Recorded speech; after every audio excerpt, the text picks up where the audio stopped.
Hello and welcome to the video for this listing. It's the Tissot PRX Powermatic 80 men's wristwatch.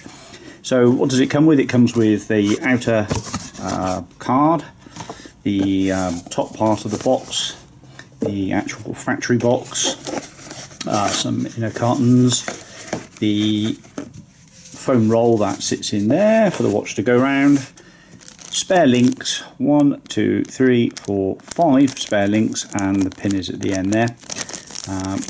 Looking pretty good condition. I don't think they've been on the watch. They've probably taken off at new, I would have thought.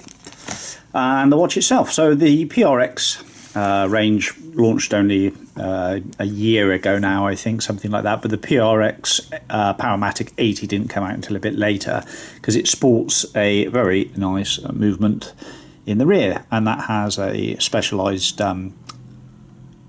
it's like silicon spring, but it's been revised and named a different one and patented. So the hairspring for the balance is a bit special. I think it's anti-magnetic is the word for it, so it doesn't get affected by magnetism.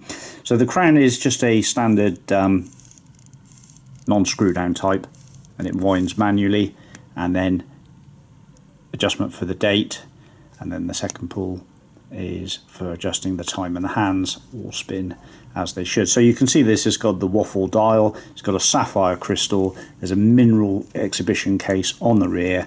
It's currently sized at 16.75 centimeters, which is my wrist size, and it wears a little big for my wrist really, so I'd advise somebody with a 17 centimeter wrist, but that's just personal choice. It wears quite flat, but it is a little bigger than your average. It wears bigger than a normal sort of 40 millimeter. That's more my cup of tea at the moment, something that wears a bit smaller. So there we are. That's the PRX Powermatic 80. Go on YouTube, there's loads and loads of videos about them. The bracelet is very nicely made. It's a deployance double folding clasp, or butterfly I think it's called. It says Tissot there. There is just some minor scratches to the bracelet, desk diving type things.